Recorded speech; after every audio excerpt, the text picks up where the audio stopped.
Buku ni pun dah lama tak buka pun dia macam tak nak terbuka. Okey. Okey.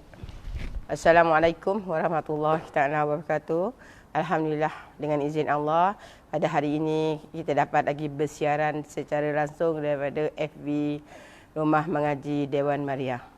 InsyaAllah terima kasih kepada semua dan tahniah kepada urusia yang dapat melaksanakan program pada pagi ini. Sebelum kita memulakan kelas kita pada hari ini, untuk mencari keberkatan seperti biasa kita menghadiahkan Al-Fatihah kepada Rasulullah sallallahu alaihi wasallam. Ila hadirin Nabi Mustafa Rasulullah sallallahu alaihi wasallam kiramil Fatihah. A'udzubillahi minasyaitonir rajim. Bismillahirrahmanirrahim. Alhamdulillahirabbil alamin arrahmanir rahim. Maliki yaumiddin. Iyyaka na'budu wa iyyaka nasta'in. اهدنا الصراط المستقيم صراط الذين أنعمت عليهم غير المغضوب عليهم ولا الضالين آمين. بسم الله الرحمن الرحيم. الحمد لله رب العالمين والصلاة والسلام على أشرف الأنبياء والمرسلين وعلى آله وصحبه وسلم والحمد لله رب العالمين. اللهم افتح علينا حكمتك وانشر علينا من رحمتك يا أرحم الراحمين. وصلى الله على سيدنا محمد وعلى آله وصحبه وسلم والحمد لله رب العالمين. آمين يا رب العالمين. Alhamdulillah, syukur pada Allah. Hari ini kita sambung lagi ya bab fardu ain mengenai fikih wanita ataupun dikata panggil fikih an-nisa. Jadi hari ini kita meneruskan bab yang seterusnya dalam buku hijau kita ini, iaitu bab ke-8 insya-Allah ya. Jadi kita dah tertangguh ya selama 3 bulan oleh kerana masalah COVID. Jadi alhamdulillah hari ini kita teruskan lagi. Jadi dalam buku hijau ini bab 8 iaitu tajuknya haid, nifas dan istiadah. Jadi semuanya berkaitan dengan wanita iaitu haid, nifas dan istiadah. Tak ada berkenaan dengan muslim, hanya muslimah. Tapi walau macam gitu tak ada masalah jika muslim ataupun orang lelaki nak dengar atau mempelajari kerana ia adalah fardu kifayah kepadanya yang boleh mendapatkan ilmu untuk diberi tunjuk ajar kepada isteri dan anak-anak perempuannya atau adik perempuannya. Tetapi bagi kaum muslimah yang telah akhir baligh, yang telah mukalaf, maka menjadi fardu ain kepadanya untuk mempelajari bab haid, nifas dan istiadah.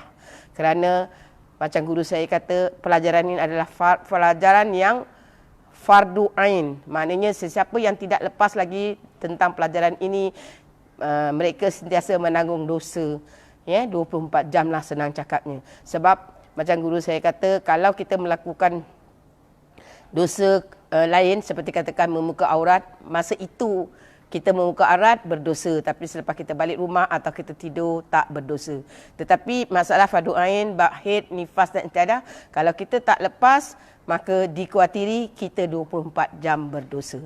Ya, insya-Allah pada pagi ini saya menerangkan sedikit sebanyak mengenai haid dan nifas.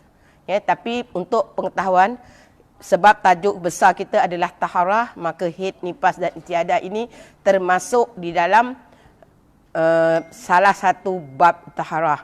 Jadi bila dalam keadaan begini, maka apa yang saya ajar dalam haid, istiadah dan nifas di buku hijau ini hanya terlalu asas, basic. Dan untuk pengetahuan semua, bab haid, nifas dan istiadah saya akan buat secara in detail dalam bengkel ya. Jadi dalam bengkel tu tajuknya hanya haid, nifas dan istiadah, maka di situ akan diterangkan secara selebih detail. Dan yang ini hanya sekali lalu untuk memberitahu bahawa taharah wajib juga kena pada haid, nifas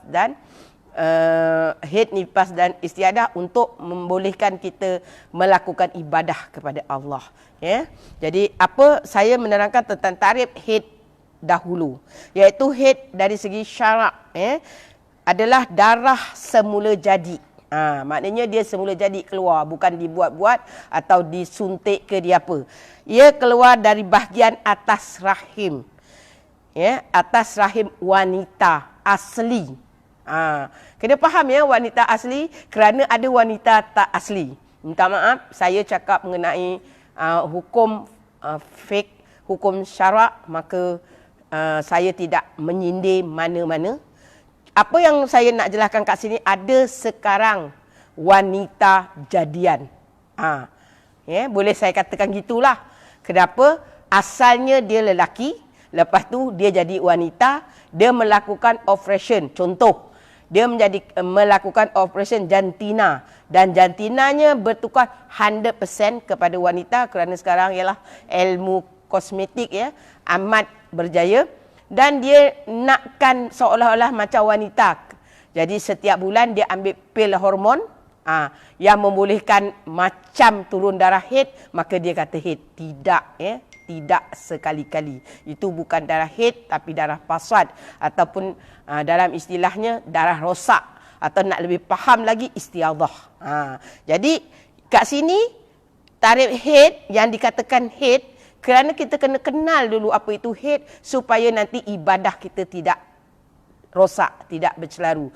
Jadi haid itu adalah dari pentafsiran pentafsiran syarak, haid itu adalah darah semula jadi yang keluar dari bahagian atas rahim wanita setelah baligh secara sihat tanpa sebab pada waktu-waktu yang tertentu. Dia ada waktu dia.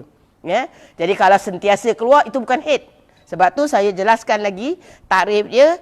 Yang pertama, haid itu adalah keluar semula jadi. Itu yang pertama, ciri haid. Yang kedua, dia mesti keluar daripada atas rahim wanita. Mesti melalui rahim. Tak boleh tak ada rahim. Ya? Rahim wanita. Selepas itu, wanita tu mesti dah baligh. Maknanya, nanti kita akan terangkan balighnya tu macam mana. Jadi, lumrahnya 9 tahun Hijriah. Ataupun dalam tahun Misihi, 8 tahun, 8 bulan, 8 hari. Itu yang guru saya cakap tu yang saya ingat sangat. 888. 8 tahun, jadi kalau audien pun nak ingat senang je. 3 kali 8. 8 tahun, 8 bulan, 8 hari. Bersamaan 9 tahun Hijriah. Ya, iaitu bulan Islam. Jadi kat sini kalau keluar sebelum itu, maka dia tidak dikira haid. Tapi ada, dia kata 8 tahun, 8 bulan, 8 hari itu not very equal. Maknanya tidak tetap, dia boleh kalau keluar kurang 15 hari masih dikira. Katakan umur dia baru ngam 8 tahun, 8 tahun 8 bulan, belum cukup 8 hari dia dah keluar. Yes, boleh. Ya, sebab dia hukumnya kata bukan tepat 8 tahun 8 bulan 8 hari. Boleh keluar sebelum itu tetapi tidak melebihi 15 hari. Ya, jadi itu dia kata wanita baligh. Okey, dah ke yang kedua kan Yang kedua, tadi yang pertama keluar mesti daripada atas rahim. Itu syarat pentafsiran haid. Yang kedua mesti wanita baligh. Ya, yang ketiga apa lagi? Tak ada sebab. Tak ada sebab. Dia nak keluar semula jadi, tak ada sebab. Neutral kata orang normal. Jadi, dan yang terakhir syarat dia kenapa? Pada waktu-waktu tertentu. Ya, jadi pada waktu-waktu tertentu. Bukan kata orang sentiasa. Ataupun sekejap keluar. Nanti ada hukum lain lagi. Jadi ada waktu-waktu tertentu. Itu dari segi syarat haid. Lepas itu, pada darah itu sendiri, bagaimana kita nak mengenal darah haid itu? Yang pertama, sifat darah itu hitam pekat. Hitam pekat atau coklat tua atau merun tua. Pekatlah maknanya. Dan berbau. Kadang kental. Jadi kadang-kadang tiga sifat darah haid yang kuat, iaitu hitam pekat, berbau dan kental. Dia bukan kental semua lah, yang ada ketul-ketulan kecil sikit. Macam itulah. Itu untuk permulaannya. Maka itulah dia panggil ciri-ciri darah haid. Ya? Jadi kalau tak ada begitu, nanti kita akan belajar hukum lain. Ya, jadi macam saya cakap kat sini, tidak secara in detail, hanya secara lateral, sekali lalu, basic sahaja, kerana kita nak memasukkan dalam bab taharah. Jadi kalau nanti bab khusus, haid, nifas, istiadah, dia akan sepenuhnya in detail. Okey, istiadah. Apa pula pengenalan tentang istiadah? Iaitu darah mengalir selain waktu biasa. Waktu biasa makna waktu haid kita, ia keluar dari mulut rahim bahagian bawah. Jadi istiadah ni, dia bukan keluar daripada pangkal rahim tau. Kan rahim kita ni ada dua, pangkal, tengah, ujung. Jadi istiadah ni darah yang keluar daripada ujung rahim, darah yang keluar. Okey. Dia berwarna merah cair, berkilau dan sifatnya berubah mengikut penyakit, makanan dan negeri. Maknanya darah dia tu tidak hitam pekat, kental. Dia berwarna merah. Merah cair. Lepas tu dia kata warna sebenar mengikut makanan dan juga kata penyakit ataupun negeri. Contoh, hajah baru lepas makan apa yang gelap gelita, dodol, ataupun apalah yang gelap-gelap, katakan gulai daging masak hitam, memang hitam, maka darahnya hitam. Tapi jangan kata itu haid, sebab dia tak ada bau. Itu. Jadi dia kata sebab ini darah haid ini diciptakan oleh Allah untuk ada satu hikmah dari Aisyah radhiyallahu an. Jadi darah haid ini sebenarnya warisan nenek kita atau mak kita, iaitu mak kita siapa? Siti Hawa. Siti Hawa itu adalah mak ataupun ibu kepada manusia. Siti Hawa itu bukan ibu orang Islam, ibu kepada manusia. Tapi kalau isteri-isteri Nabi Muhammad SAW itu ibu orang Muslim dan Muslimah. Jadi apa Nabi bersabda dari Aisyah radhiyallahu an, diriwayatkan oleh Bukhari, ayat 1/117, dia kata apa? Rasulullah bersabda yang bermaksud, ini adalah sesuatu darah yang telah ditetapkan oleh Allah ke atas anak-anak perempuan Hawa. Mana ini warisan kita, harta pusaka daripada ibu kita Hawa. Sebab itu tadi saya kata permulaan bahawa kalau perempuan jadian, dia bukan haid, walaupun macam haid.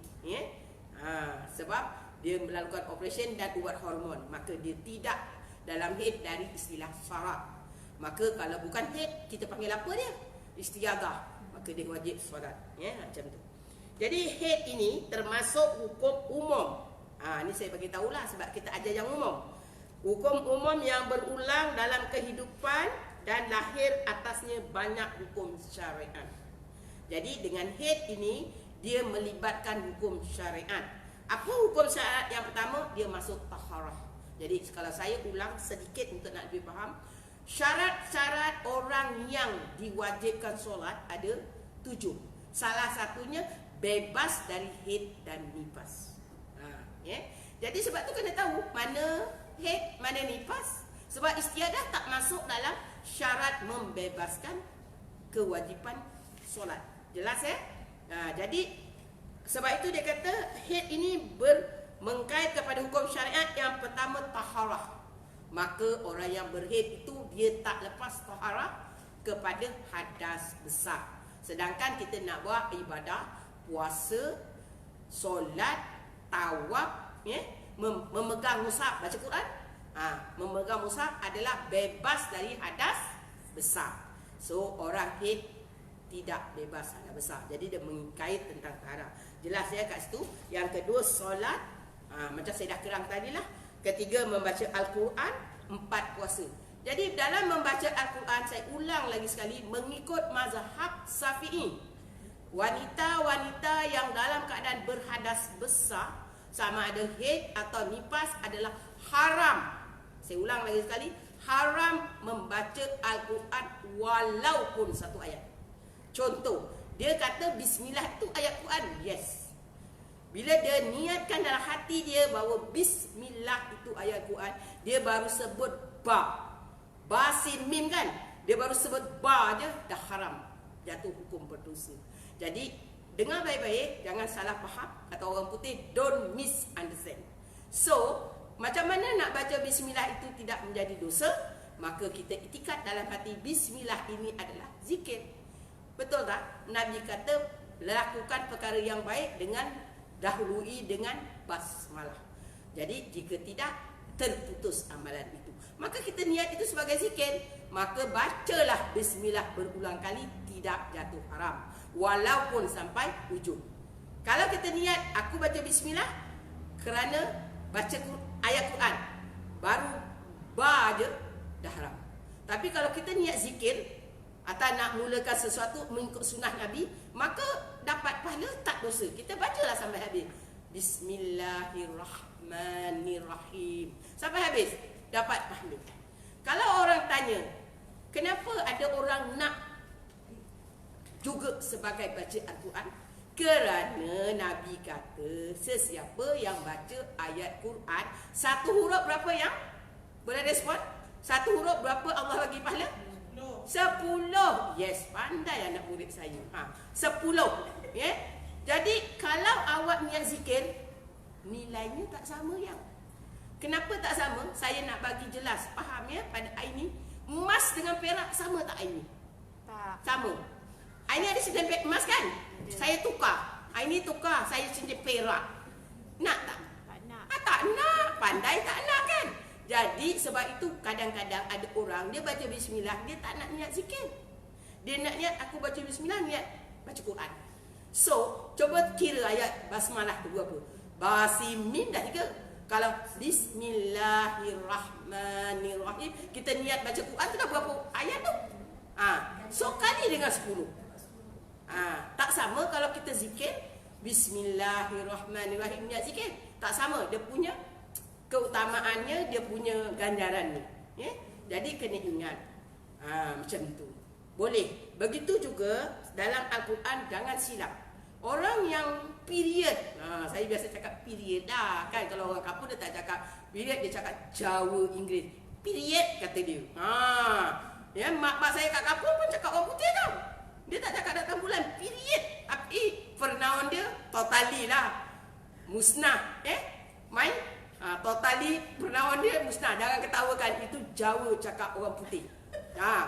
Period kata dia. Mana kalau period, boleh baca doa ayat Quran tapi kita niat doa. Selalu hajah-hajah baca, tapi sebab tak biasa, tak kerasan kata Jawanya, bukan ayat Quran. Contoh, Rabbana atina fid dunya hasanah wa fil akhirati hasanah wa qina azabannar. Itu ayat Quran yang kalau masa awak baca dalam period, awak niat itu ayat Quran, berdosa besar.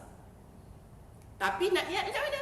Alah ustazah, saya dah baca, selalu nak tidur nak apa saya baca. Yes, boleh. Niatkan doa. Kerana itu dah jadi lumrah, dah terbiasa. Memang itu yang kita ulama-ulama kita ahli sunnah wal jamaah mengambil itu sebagai doa. Betul tak? Doa itu doa Rasulullah. Rasulullah ni orangnya bijaksana. Memang itu sifat wajib bagi Rasulullah. Maka dia berdoa tepat, pendek. Tepat dan padat, tak payah panjang-panjang. Dalam Rabbana atina fid dunya hasanah wa fil akhirati hasanah wa qina azabannar, dia dah tergulung semua, kulhum. Tapi itu nanti belajar bab tafsir pula. Jadi kat sini taklah, cuma saya bagi selintas lalu. Begitu juga doa Nabi Yunus dalam perut ikan. Yang dia, itu pun dia rakam dalam Quran, maka dia menjadi ayat Quran. Apa ayat dia tu? La ilaha illa anta subhanaka inni kuntum minaz zalimin. Maka kalau kita dalam period malam-malam kita bangun, kan tak boleh solat tahajud kan? Maka kita bacalah tu banyak-banyak. Memang kita ni menzalimi diri kita. Kan? Jadi kita baca doa tu banyak-banyak untuk memohon keampunan dari Allah kan? Maka sebab Allah berkata, dia kata apa? Sekiranya Yunus tidak membaca zikir ini, maka sampai kiamat dia dalam perut ikan. Nampak? Hebatnya zikir Nabi Yunus itu.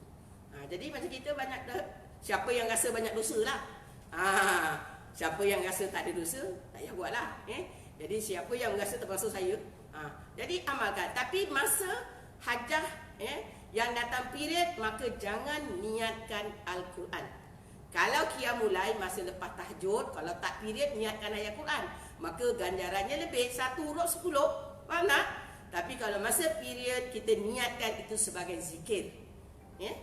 Ataupun orang kata salah satu daripada ayat taubat kan? Maka la ilaha illa anta subhanaka inni kuntum minaz zalimin. Ya? Itu boleh.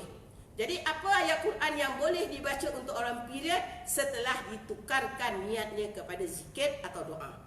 Tetapi bukan semua yang contoh, guru saya kata, saya macam mana ustaz? Kalau tuan guru, kita guru kita tak panggil ustaz, kita panggil tuan guru. Bagaimana tuan guru kalau saya period, rutin saya sebelum tidur baca surah Al-Mulk, adakah boleh? Guru saya jawab tak boleh. Pasal Al-Mulk itu adalah ayat Quran tak panjang dan tak boleh ditukar kepada zikir. Tak ada orang buat Al-Mulk itu sebagai zikir. Tak ada orang buat Al-Mulk itu sebagai doa. Begitu juga surah Ar-Rahman, surah Al-Waqi'ah. Tak ada. Maka tak boleh buat. Tapi tak apa, Allah dah kata kalau you, Nabi pun ada cakap, kalau kita biasa buat sesuatu itu, kalau kita tak dibenarkan buat kerana sebab-sebab syariah, maka dia tidak putus istiqamah dia. Jadi jangan bimbanglah. Ada orang kata saya kena buat, kalau tak putus istiqamah. Tak. Habis kalau awak period, awak puasa. Puasa Senin Khamis. Puasa hari putih 13, 14, 15. Puasa. Faizah puasa. Tak. Tapi awak dapat pahala kalau awak sentiasa mengamalkannya. Sebab yang melarang awak puasa siapa sebenarnya? Siapa yang melarang kita puasa? Masa period. Siapa? Allah. Jadi kita kena taat perintah Allah yang wajib dulu. Macam saya katakan, apabila wajib bertembung dengan sunat, maka wajib menjadi dominant. Maknanya wajib menjadi menanglah. Jadi Allah kata tak boleh, maka itu wajib. Tapi sunat hari putih 13, 14, 15 sunat. Maka kita tak buat yang sunat kerana kita mendahulukan yang wajib. Jelas ya? Jadi macam tu. Jadi tu kena faham. Sebab tu kadang-kadang fardu ain kena belajar jelas. Kalau tak nanti tak faham. Okey. Jadi apa lagi yang boleh? Macam ni. Rabbana la tuzigh qulubana ba'da idh hadaitana wa hab lana min ladunka rahmah innaka antal wahhab. Siapa biasa amalkan ayat ni? Okey. Kalau sesiapa yang biasa mengamalkan ayat ini, maka bila dia period boleh dengan niat zikir. Faham ya? Jadi itu pun sebagai satu doa zikir. Rabbana la tuzigh qulubana kan ayat-ayat zikir. Jadi kita boleh semak dalam Al-Quran mana yang ayat doa. Kita boleh ambil dia, kita boleh buat sebagai kata orang masulat ya. Kita boleh ambil dia rutin sebagai doa zikir, kita tak masalah. Jangan tak pernah buat, tiba-tiba period masa tu lah baru semua nak buat ya. Tak boleh. Contoh, ini contoh saya bagi. Jelas saya kat sini? Jadi tak semua. Sebenarnya ada 5 hukum orang, tapi nanti kita masuk itu bab lain lah. 5 hukum orang yang boleh baca Quran masa period. Baca Quran tadi yang pertama diniatkan kepada zikir, kan? Yang kedua diniatkan kepada doa. Yang ketiga siapa? Orang hafiz yang sedang menghafal Quran. Tapi pun ada nanti syarat-syarat dia ada banyak. Lepas tu yang keempat siapa?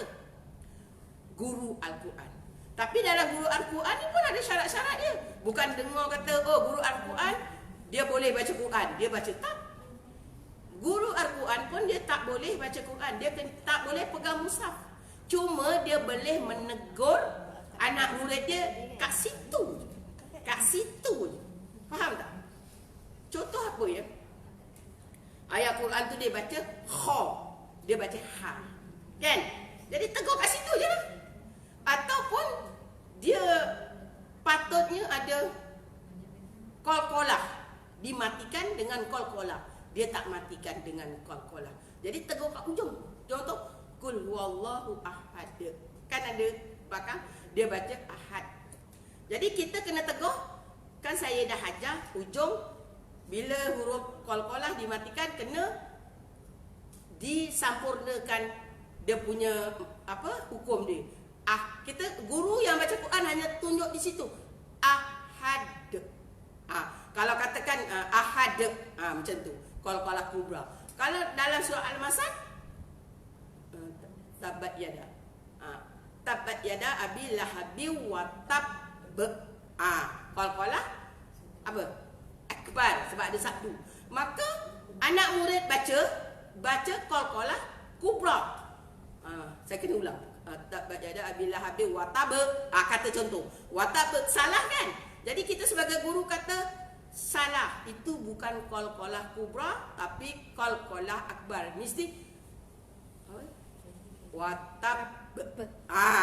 Tak boleh you sebagai guru baca dari awal. Boleh kata, oh salah Marina. Dengar cikgu baca. Tabat yada abi lahabin watab. Tak boleh. Haram. Sebab Marina salahnya hanya di ujung. Maka tunjukkan di ujung sahaja. Itu yang saya belajar dari guru saya. Orang yang period guru boleh mengajar tunjuk tang tu je. Boleh faham tak? Maknanya kalau dia salah bahagian itu, maka itu saja. Ataupun dia baca alham kan, ha pedas. Alham. Tiba-tiba dia tak tahu, dia baca alhamdulillah. Dia nak berkakak baru belajar atas. Jadi semua dibantai. Jadi kita kata salah tu. Bukan itu. Banyak ada kan? Macam tu je. Tak boleh you baca sampai habis. Ataupun Ar-Rahman kan? Tu alif lam. Alif lam apa? Muzia. Alif lam apa? Ada sabdu. Alif lam apa? Alif lam ada sabdu. Alif lam syamsiah. Kan? Matahari bersinar. Jadi tak boleh baca al. Jadi kalau alif lam al, jadi huruf, saya kena ajar tajwid sikit sebab nak menunjukkan tu. Jadi katakan dia baca alif lam qamariyah. Patutnya samsiah. Kalau alif lam qamariyah mati dia kena masukkan tu kan. Jadi dia baca patut Ar-Rahmanir-Rahim, dia baca Al-Rahman. Jadi kita kata salah tu. Tak boleh al gitu. Itu dah jadi alif lam qamariyah, betul tak? Jadi kita tunjuk ar. Kalau dia tak faham ke, kita ulang 3 kali ar tak faham, dia pun macam tu ke cikgu dia. Maka kita cakap Ar-Rahman. Sudah, berhenti. Jelas ya? Itu saja. Bukan kata jangan salah faham. Sebab tu dalam hal ni kena bertelaki, kena berguru. Jangan baca kat situ. Guru Al-Quran boleh baca Quran, maka dia pun baca je. Tak boleh. Ada syarat-syaratnya. Jadi ada 5 orang yang period boleh baca Al-Quran dengan syarat-syarat tertentu. Nanti kita belajar bab lain, tapi saya dah bagi kupasan sekali lalu. Tak detail ya. Ini hanya sekali lalu. Macam saya kata bunga hukum fik. Belum jadi potek lagi, belum jadi buah. Nak jadi potek buah in future kita belajar. Okey. Jadi yang keempat, puasa. Tentulah. Even though tinggal 2 minit lagi nak masuk maghrib. Kata Marina, Allah, aku kodok lah banyak. 2 minit, 3 minit nak masuk maghrib. Aku tahan je lah, tak nak buka. Boleh? Tak boleh. Haram. Walaupun Marina tahan nak buka, dah terbuka dengan sendirinya. Pasal apa dah terbuka dengan sendirinya? Bila darah haid itu turun, maka tak perlu nak kekalkan niat itu. Maka cakap dengan izin Allah, ataupun kalau dah susahkan, innalillahi wa inna ilaihi raji'un kan. Sebab musibah haid datang 2-3 minit lagi nak waktu maghrib, jadi dia pun cakap innalillahi wa inna ilaihi raji'un. Patutnya tak perlu, tapi pasal dah terlalu sedih, dia cakaplah macam tu. Jadi aku terpaksalah batal puasaku kerana dah memang Allah tentukan. Jelas ya? Jangan ditahan-tahan. Dah memang batal. Awak tak minum pun hukum fik mengatakan dah batal. Cuma awak tahan sampai maghrib, nak buka maghrib, maka hukumnya haram. Jelas ya? Jadi puasa, itikaf dan tawaf. Jadi itikaf tu tahu kan? Itikaf niat duduk dalam masjid. Tawaf itu pun haram. Jadi haji dan umrah memanglah haram ya. Jadi dia kata baligh. Kalau kat sini baligh, sebab tu kena ada talaki. Apa pula kena haid dengan baligh? Sedangkan dia kata kat sini mengkait hukum syariat, maka darah yang turun itu menandakan perempuan itu telah baligh.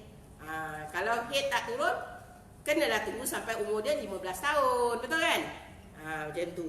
15 tahun tak keluar haid pun, suka ke tak suka, automatically, secara automatik kita balik. Tapi 15 tahun kamari kalau nak convert kepada Misihi 14 tahun 6 bulan. Catat sebab nanti ada orang tak tahu, dia semayang apa? Ting-tong celap-celup. Sebab dia kata belum balik, tak dosa. Pakai tudung pun sama. Kejap pakai, kejap tak. Tak dosa sebab belum balik, betul. Tapi dia kata kena dia tak datang bulan sampai dia 15 tahun Misihi, baru dia kata sekarang aku dah balik. Barulah dia nak semayang betul, baru dia nak tutup aurat betul. Salah. Kalau Misihi 14 tahun 6 bulan, itu bersamaan 15 tahun Hijriah.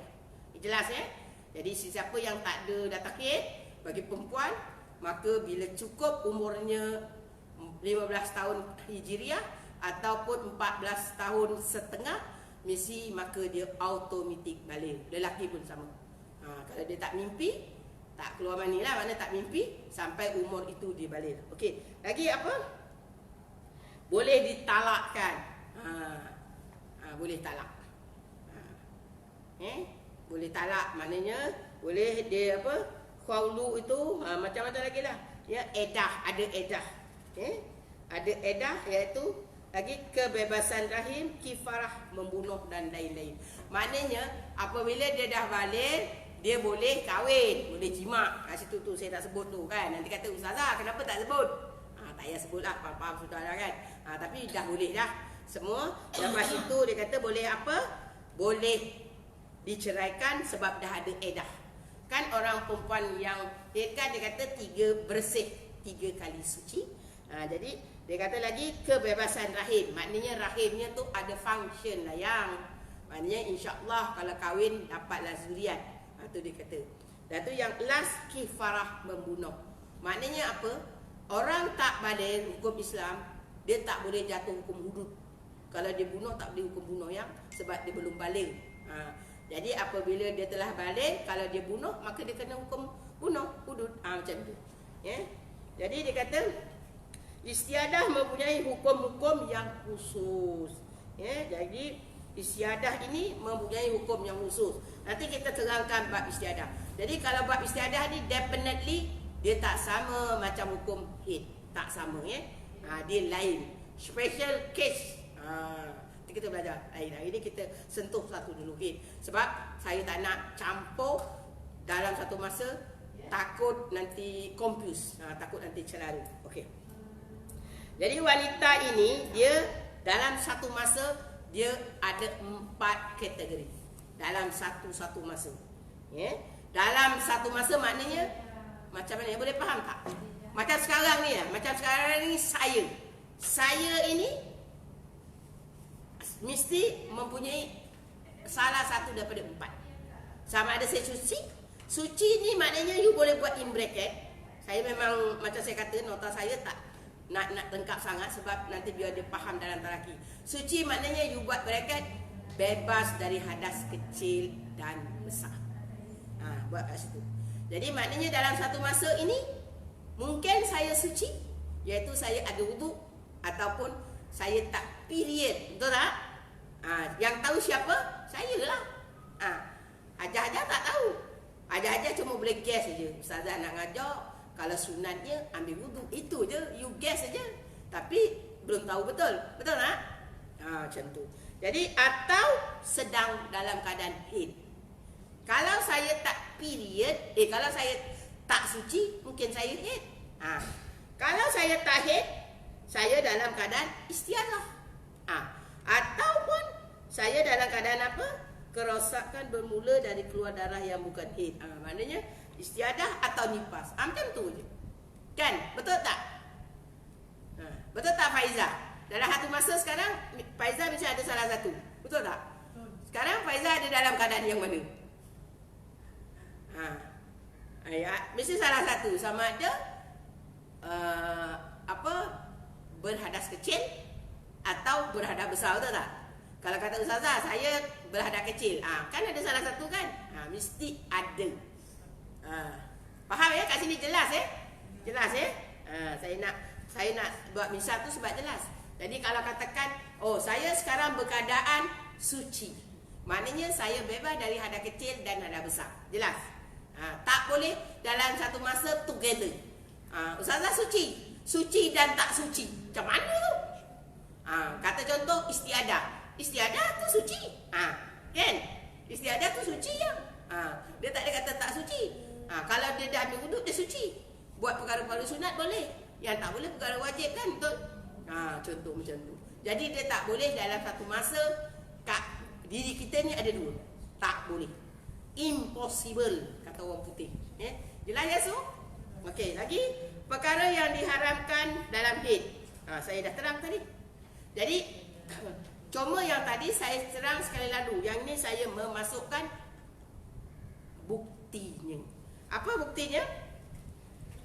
Bahawa wanita haid diharamkan solat fardu dan solat sunat kepada Fatimah Abu Jasir radhiyallahu an, sahabat Rasulullah. Ini nak menunjukkan bahawa istiadah itu hukumnya boleh solat. Apa? Sahabat Rasulullah yang bermaksud apabila kamu didatangi haid, maka hendaklah kamu meninggalkan solat. Nampak? Ini hadis yang jelas. Apabila kamu didatangi haid, maka hendaklah kamu meninggalkan solat. Dan apabila ianya berhenti dari keluar, maka hendaklah kamu mandi dan mendirikan solat. Nampak? Ikut urutannya. Maka Nabi kata apa? Mandi, baru dirikan solat. Bukan datang haid, berhenti, ambil wuduk, solat. Tak boleh.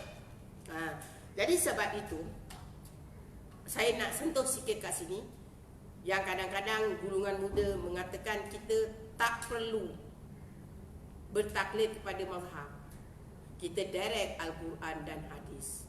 Saya nak ulas sikit je nak bagi faham. Hebat no? Saya tak hebat. Saya tak hebat, tak cukup 13 ilmu untuk mempelajari hadis, untuk mempelajari Al-Quran secara tafsir yang benar. Jelas? Jadi kalau saya tak cukup ilmu itu, saya tak boleh mustahid mengeluarkan pendapat. Jadi saya kena belajarlah dengan orang yang pandai yang Jadi siapa yang pandai? Mazhab-mazhab tu yang pandai. Dia dah kumpul semua Al-Quran dan hadis. Jadi kita tinggal ambil dia. Senang. Dah dia senang, nak buat apa yang susah. Contoh, saya bagi contoh Marina, dengar baik-baik. Marina tu dengar tu kan? Dengar baik-baik. Saya nak bagi contoh. Marina buka buku. Buka buku pula.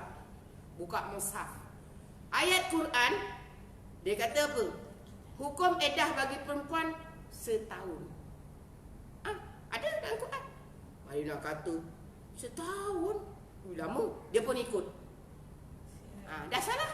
Sebab selepas tu, sebab Al-Quran ni, kalau nak tahu, kena tahu asal usul turun, apa sebab-sebabnya. Sebab tu ilmu kena ada 13 Marina.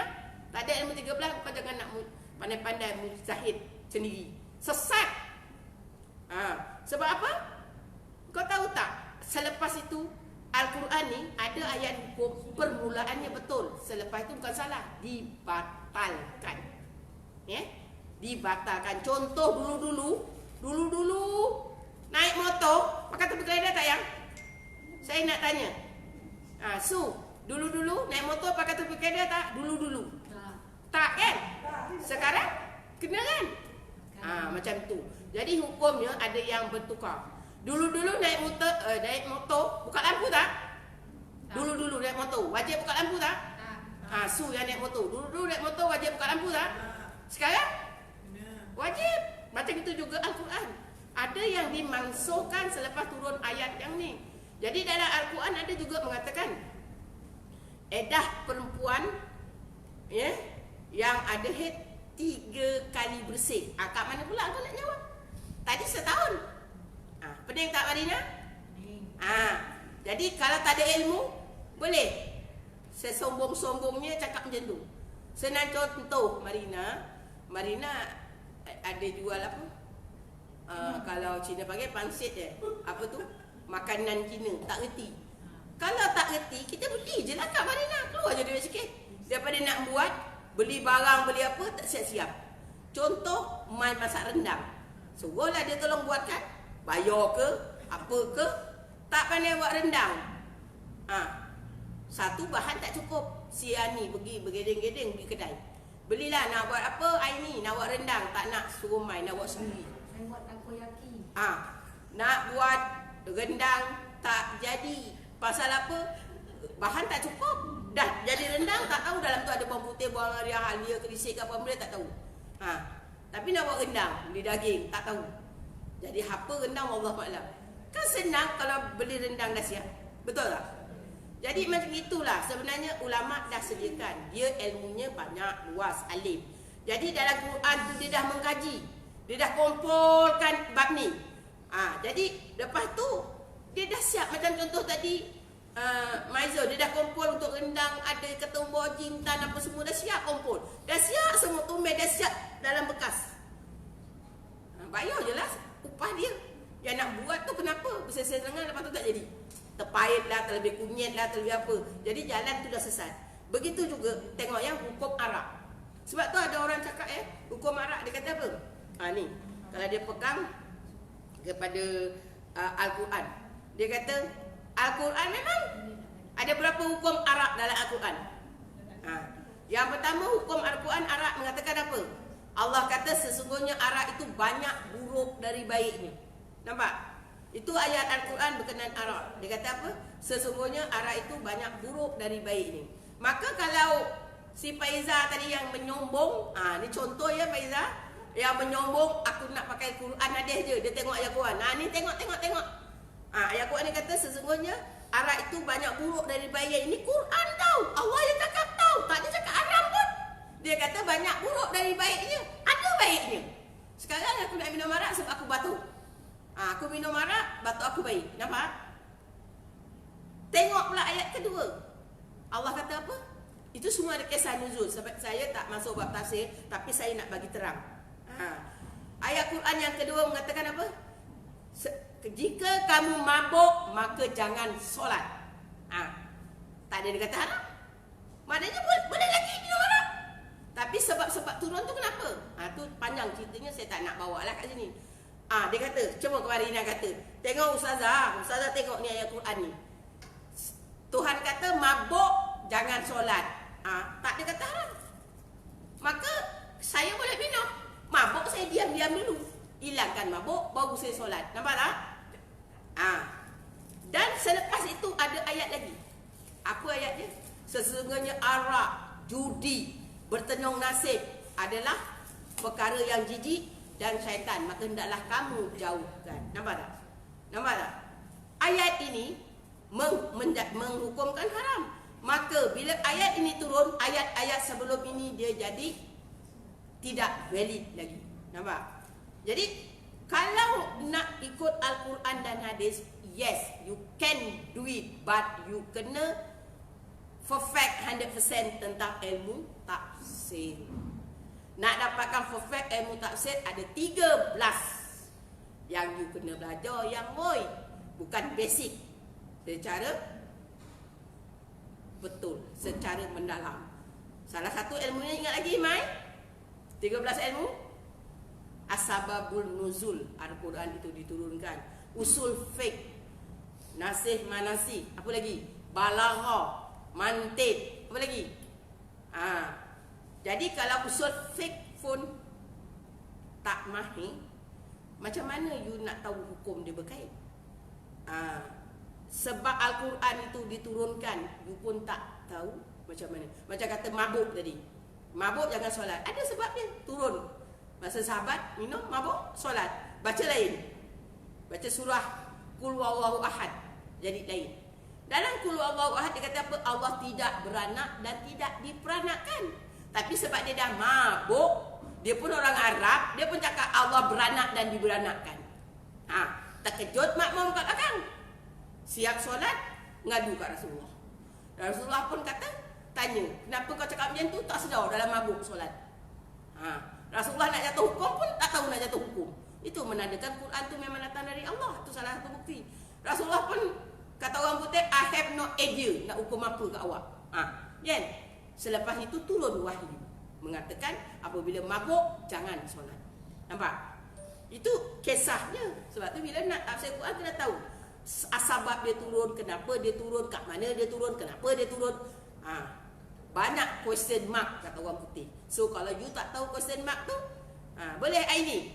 Kalau saya cakap ustazah, saya tak mahu dah belajar dengan ustazah bab Imam Syafi'i ni. Saya tak nak taklid Imam Syafi'i, saya nak pegang ni je ni. Ni Quran ni hadis. Banyaklah cantik. Hadis tu hadis mana yang awak ambil? Hadis apa? Bukhari. Kitab Fathul Batri. Bukhari. Hadis apa? Bukhari. Habis Bukhari tu bukan ulama. Tak taklid juga dengan ulama. Ada kau dapat hadis direct turun daripada mulut Rasulullah? Tak ada. Betul tak? So berhati-hati ya. Jadi okey. Dia kat situ kena faham. Jadi dia kata apa? Ini hadis ini diriwayatkan oleh siapa? Oleh Fatimah Abu Jasi daripada Aisyah. Sebab dia bertanyakan Fatimah ni dia perempuan musahadah, perempuan yang beristihadah. Jadi itu dia bertanya dengan Rasulullah. Diriwayatkan oleh ramai, iaitu Bukhari, Muslim, At-Tirmizi, Abu Daud, An-Nasi, Ibnu Majah dan Ahmad. Ramai. Ya, jadi bila ramai ini hadis sahih ya. Sahih hadis ini. Jadi hadis pun ada banyak. Nabi tak cakap ini hadis sahih, ini hadis hasan, ini hadis dhaif. Nabi tak cakap. Yang cakap ulama juga yang cakap hadis tu. Sebab apa? Sebenarnya hadis tu jadi sahih kerana mantannya. Jadi sanadnya. Sanadnya, mantannya yang menjadikan hadis tu sahih, hasan atau dhaif. Nampak? Yang tu kalau nak tahu kena belajar lain pula. Ya? Jadi dia kata apa? Juga tidak dibolehkan sujud tilawah dan sujud syukur. Perbuatan ini tidak sah dan haram dilakukan oleh perempuan yang haid. Contoh, ya, saya baca surah yang ada sujud tilawah lah. Yang kalau dalam Al-Quran tu bukan surah As-Sajadah aja, ada surah-surah lain yang kalau tengok tu ada kubah masjid kan. Jadi bila orang yang tahu, dia orang lain baca, dia boleh. Kalau dia tengok orang yang baca tu sujud, dia pun ikut sujud. Maka tidak boleh. Jadi nak sujud syukur atau sujud tilawah kena suci. Apa makna suci? Bebas dari hadas kecil dan hadas besar dan menutup aurat dan menghadap kiblat. Dia ada hukum-hukum dia macam tu. Jadi untuk sujud termasuk solat dan sujud. Jadi orang yang haid dan nifas haram untuk dia solat, tawaf, sebab tawaf itu sama hukumnya seolah-olah sujud, seolah-olah solat dan juga sujud syukur atau tilawah. Okey. Yang kedua apa? Puasa. Puasa wajib, puasa sunat semua tak boleh. Ya. Jadi dia kata wanita haid diharamkan puasa dengan hadisnya daripada Aisyah radhiyallahu anha dan diriwayatkan oleh dengan kata-kata yang bermaksud sesungguhnya kami diperintah mengqada puasa tetapi kami tidak diperintah mengqada solat. Nampak? Jadi Aisyah berkata Nabi perintahkan dia qada puasa tapi Nabi tak perintahkan dia qada solat. Jadi daripada hadis inilah ulama kita menetapkan orang yang period tidak wajib qada solat tapi wajib qada puasa dan wajib berbuka atau wajib tidak puasa sekiranya period. Ini hadis ni ya, mensyahihkannya. Jadi ada lagi yang kedua dari Abu Sa'id radhiyallahu an, Nabi bersabda yang bermaksud, bukankah apabila wanita didatangi haid dia tidak solat dan puasa. Tu nampak. Jadi Nabi kata tanya dengan Abu Sa'id radhiyallahu an, bukankah wanita yang haid tidak solat dan puasa? Dia kata gitu. Jadi menunjukkan tidak boleh lah. Jadi riwayat daripada Bukhari dan Muslim. Jadi ini dua nama yang cukupkah dalam periwayatan hadis yang walaupun depan tu tak ada DR, ya, depan tak ada DR tapi belakang ada RA. Mana lebih mulia? RA tu apa? RA tu maksudnya radhiyallahu an. Allah redha ke atas mereka. Maknanya gelaran di belakang itu lebih mulia tau daripada gelaran di depan. Kau semua orang boleh dapat yang boy. Macam tu. Jadi yang ketiga, tawaf. Tawaf pun sama, tawaf sunat dan tawaf wajib. Jadi orang haid diharamkan tawaf dengan apa ni buktinya, yakni dalilnya daripada Rasulullah, juga dari Aisyah riwayatnya, lakukanlah apa yang dilakukan oleh orang yang mengerjakan haji, namun jangan engkau tawaf di Baitullah.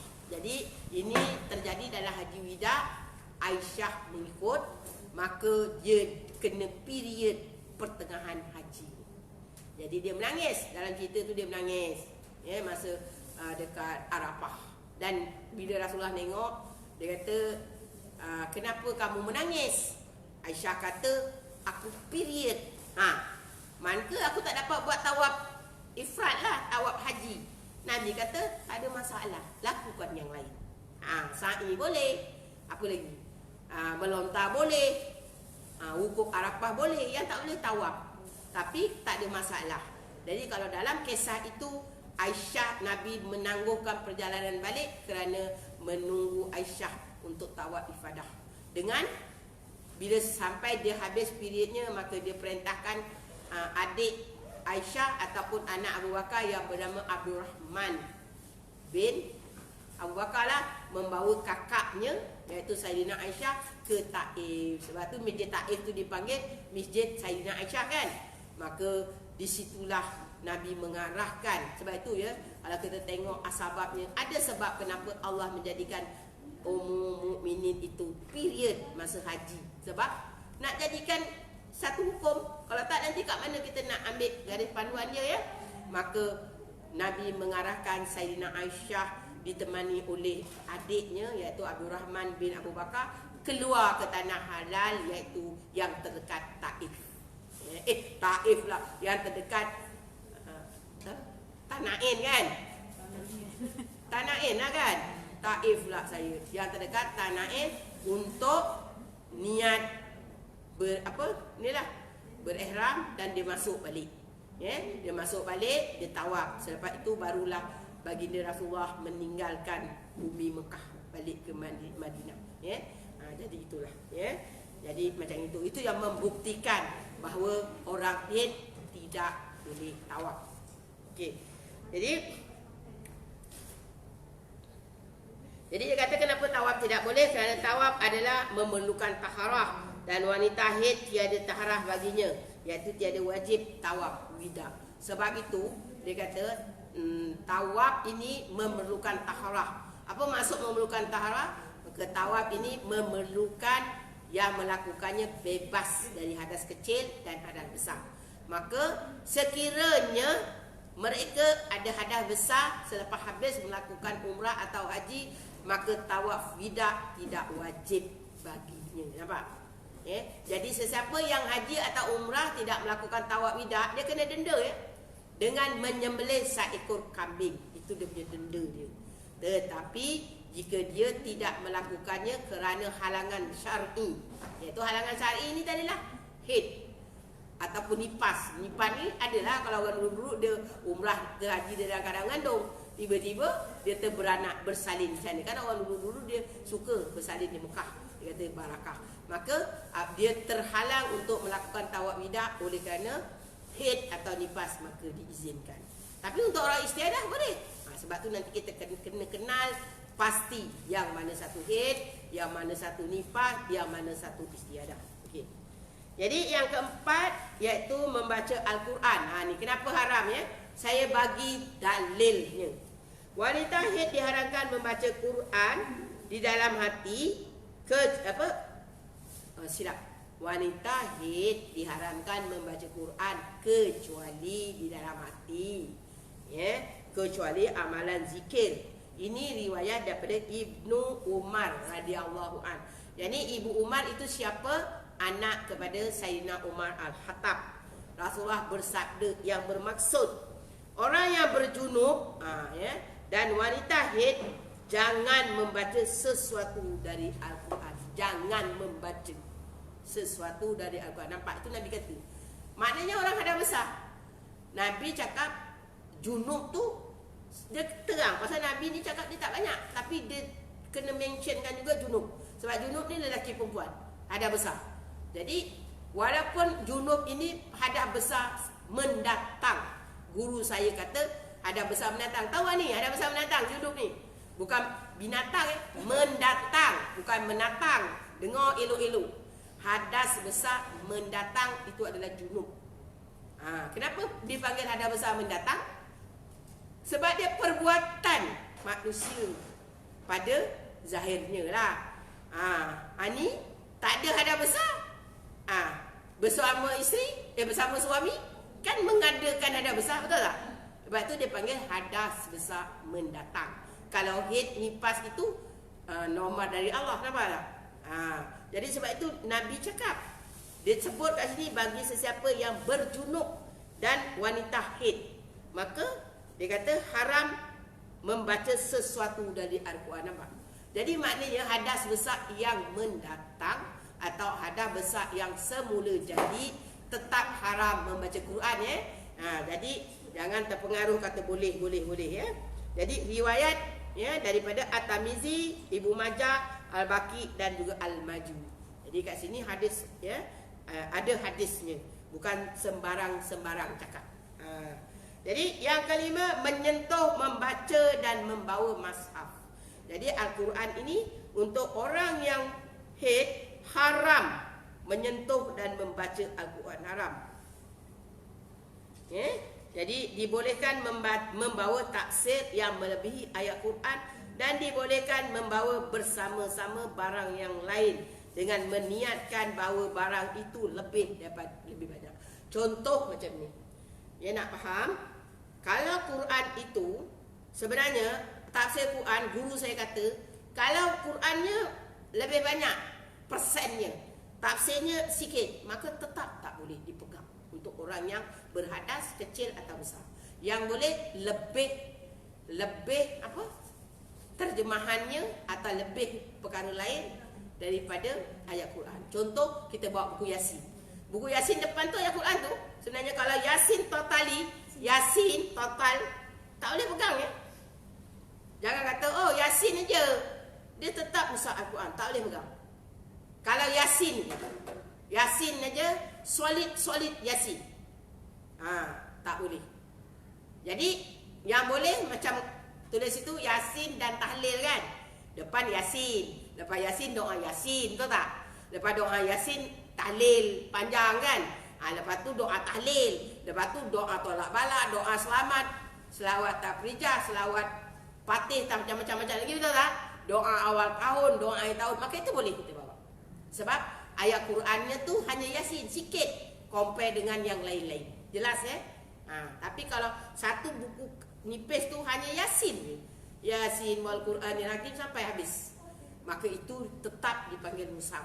Cuma dia panggil lembaran mushaf yang telah terpisah. Ya, tetap haram pegang ya. Ataupun kalau biasa dalam satu buku tu dia ada surah Al-Mulk, surah Al-Kahfi, surah apa lagi, Al-Waqi'ah, surah Ar-Rahman, tapi dia tak ada terjemahan yang lain, itu tetap haram dipegang ya. Sebab selama ni kadang-kadang ada orang kata ini bukan Quran ustazah, ini hanya sebahagian. Walaupun sebahagian, dia tetap dia panggil sebahagian Quran, tak boleh juga pegang. Jadi yang kedua, kalau nak pegang Quran dalam beg, katakan kita mula-mula pergi ngaji, ada wuduk, lepas tu terbatal, kita dalam beg, maka biasakan dalam beg kita tu jangan tunggal Al-Quran. Ni yang dikata tadi, mesti lebih banyak barang-barang lain berbanding Quran. Maknanya dalam beg tadi ada Quran, ada botol air, ada botol air macam ni, ada tuala, ada kitab, ada apa lagi, payung, ada apa lagi, tisu, macam-macam lah. Jadi bila kata dalam hati kita kasatkan, aku bawa beg ini membawa benda-benda ni lah, kita jangan kasatkan Al-Quran. Tapi kalau dalam beg tu only mushaf Quran, haram dibawa bagi orang yang berhadas kecil maupun orang yang berhadas besar. Sebab tu masa dulu-dulu ngaji, pak mentua saya ngaji, anak-anak murid dia tak bawa Quran tau. Dia sediakan rak kat rumah dia, anak-anak murid dia Quran tinggal rumah dia. Jadi bila sampai, orang dulu-dulu kan dia suka buat gayung, buat tempayan kan. Dulu mana ada tempayan depan rumah kan. Jadi bila nak naik, uduk dulu. Uduk, Baru naik, ambil Quran. Lepas tu dah siap, simpan Quran tu kat rak, dia buat rak atas tu kan. Simpan Quran baru balik. Jadi tak ada masalah membawa Al-Quran. Tapi macam sekarang-sekarang kan belajar kan bawa Quran sendiri, bawa pergi, bawa balik. Masalahnya takut mula ada wudu, balik tu dah batal wudu. Jadi kita bawa Quran tu, beg tu jangan hanya ayat Quran. Tak boleh ya. Tak boleh. Walaupun kita kata mak kita kata Quran ni dimulakan junjung. Kan kita bawa balik kaji kan junjung Quran jadi kan. Habis kalau dah tak ada wudu, kita mulakan pegang Quran junjung, tapi salah. Tak boleh juga. Ya, jadi apa panggil? Tak menghalalkan cara ya. Apa yang perbuatan tidak menghalalkan cara ya. Macam itulah. Jadi kena jelas ya kat situ. Jadi yang keenam, apa dia kata? Berdiam diri di dalam masjid. Ini pun haram ya. Haram. Jadi orang yang hadas kecil boleh. Orang yang hadas besar haram beriktikaf dalam masjid atau duduk dalam masjid, haram. Ya. Jangan kata, alah sekarang zaman moden, ya pakai tak tembus, maka boleh duduk. Jangan tukar hukum. Ya. Kalau haram tetap haram. Yang boleh, make sure darah tak mengalir keluar lalu. Itu pun dengan hajat. Contoh hari ni mai pergi masjid, tertinggal satu barang tu kat masjid. Katalah contoh payung, dia ada satu je payung. Contohlah dia ada satu payung, beli payung mahal pula tu kat Jepun. Payung mahal. Harga beratus, kau tinggal mendidih dia, siang malam tak tidur, dia pagi-pagi dia pergi masjid. Tapi dah period pula. Boleh tak boleh dia pergi masjid? Boleh, tapi ada syarat dia. Pertama syarat dia, make sure darah tidak menitis. Macam mana cara? Terpulang dia, nak sumbat, nak tampan apa, kata Jawanya ya kono. Baru dah pasti darah tak menitis, masuk masjid. Sebelum masuk masjid, disik dulu. Masjid mana pintunya, sebab tak boleh keluar pintu yang sama, dia tak boleh U-turn, haram. Jadi masuk pintu A, keluar pintu B atau pintu C. Sebab dia kata kenapa keluar macam tu, untuk nak menjarakkan yang terdekat untuk nak keluar. Nampak? Lalu ambil payung, keluar. Nampak? Itu dibolehkan. Tapi tak boleh U-turn. Tak boleh U-turn tempat yang sama. Nampak Jadi jelas. Kalau menitis, kata Mai, alah kotak dah habis. Tak apalah ustazah, saya kepit-kepit je dengan suara dalam. Tapi kemungkinan menitis. Sebab kepit-kepit dengan suara dalam, kalau banyak boleh jadi menitis. Maka belum menitis lagi, baru selangkah Mai masuk dalam meja tu, hukum dah jatuh haram. Jelas? Sebab dikuatiri menitis mengotori masjid. Nampak? Tapi berdiam dalam masjid tetap hukumnya haram. Apa dalilnya? Kat sini. Ya. Dari surah An-Nisa ayat 43. La taqrabus shalah wa antum suraka hatta ta'lamu ma taqulun.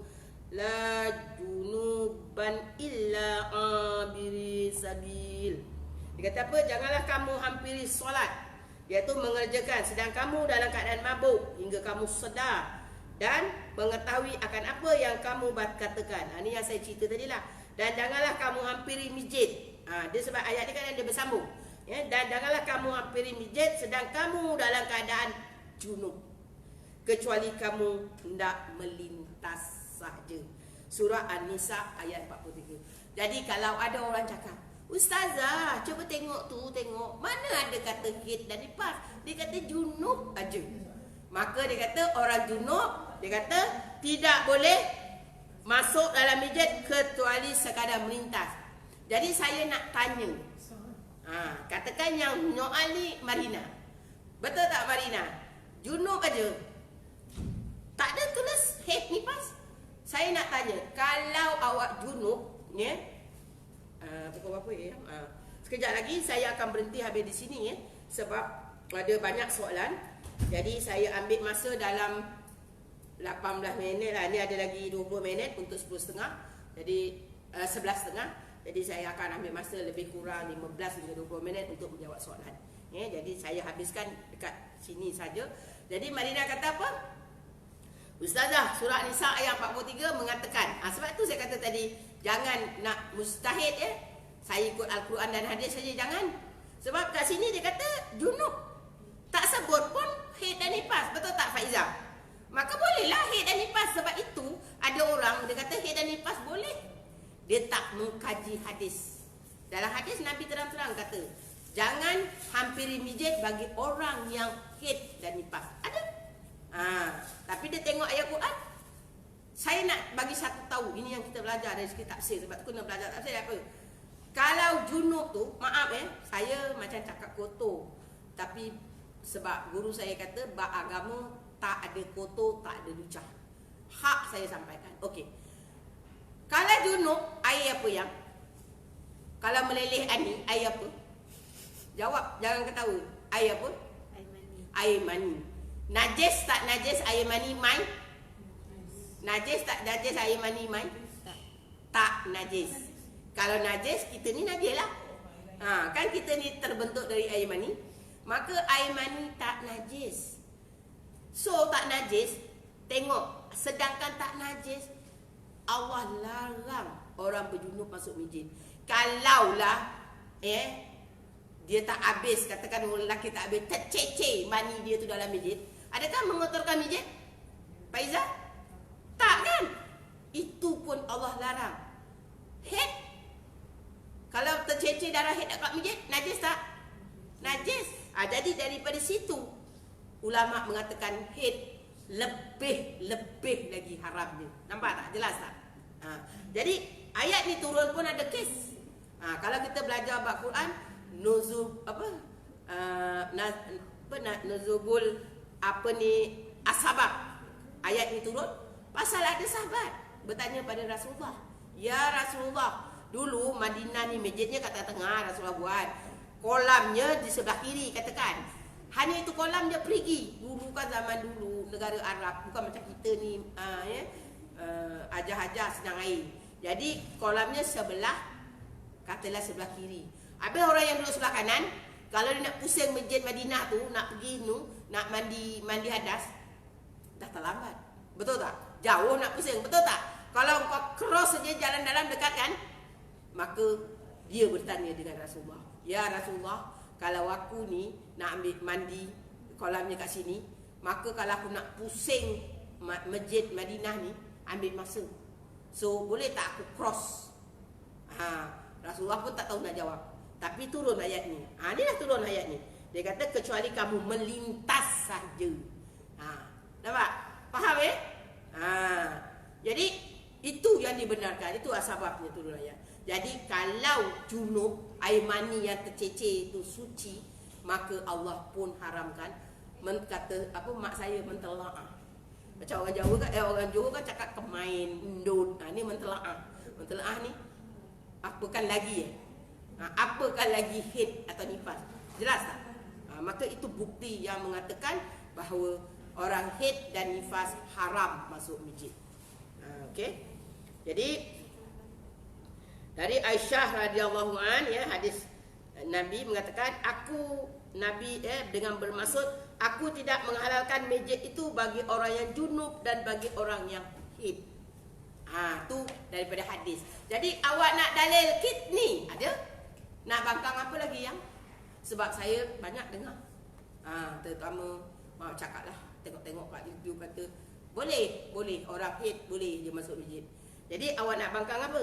Riwayat daripada Aisyah radhiyallahu an. Ini semua kita belajar mazhab Syafi'i sebab pemerintah kata kita kena wajib ikut Syafi'i Jadi dari Abu Daud radhiyallahu an dan Ibnu Majah, Rasulullah bersabda, diriwayatkan oleh Aisyah dari Aisyah diriwayatkan oleh Abu Daud.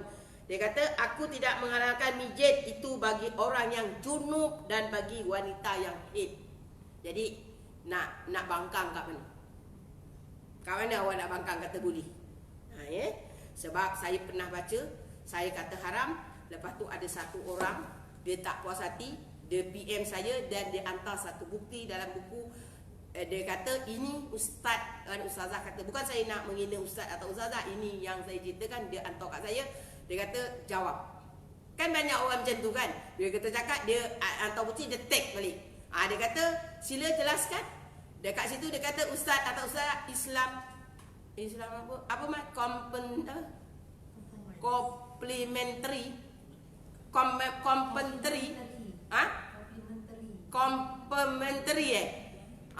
Islam yang moden lah. Dekat situ dia kata dari pendapat Islam complementary. Kau nak maafkan saya nyebut pun tak pandai. Contemporary. Tu dia. Islam contemporary. Maaf, memang tak boleh lidah Jawa ni. Dia kata orang haid boleh masuk masjid. Dia kata. Jadi saya kata nak sahih tak, saya cakap saya tak apa, saya pun memang kurang ilmu. Cuba you tanya dengan majlis fatwa, tanya dengan mufti-mufti. Sekali bila dia cek dekat hukum fatwa kebangsaan, mufti Negeri Selangor dan mufti Johor tetap mengatakan perempuan yang haid haram masuk masjid sebab ada dalil kidni dan sunnah. Baru dia diam. Jadi berhati-hati ya.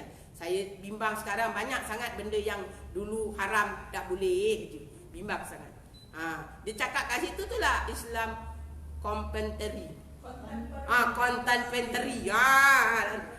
Itu ya. Jadi bahayanya tu. Tapi bila dia kata gitu, saya apa maksud dia tu? Contemporary tu?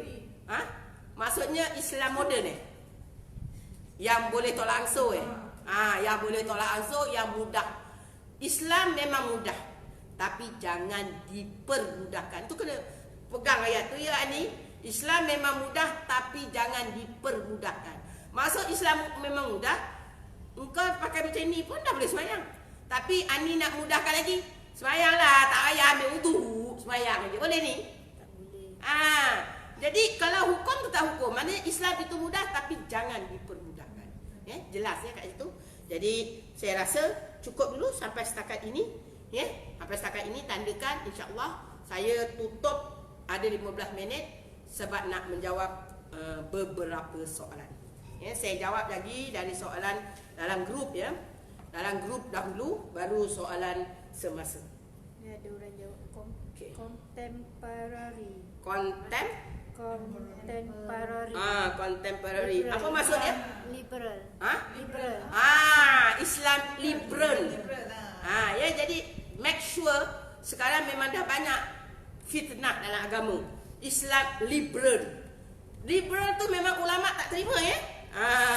Sebab tu dia kata, ni ustazah tengok, saya hantar, boleh dia kata. Subhanallah. Jadi saya ambil dulu daripada persoalan yang dihantar dekat grup. Yang pertama ya, soalan daripada Puan Kalsum. Dia bertanya, selalunya kedatangan haid 7 hari 7 malam. Soalannya, masa ini dia hanya datang haid 4 hari, bersih sehingga hari ke-13. Bukan haid, kita kalau soal jangan cakap haid, darah keluar balik. Adakah hari yang ke-16 baru dikira istiadah dan saya diwajibkan solat? Dan bagaimana boleh atau tidak saya berpuasa? Jadi saya ringkaskan macam ni.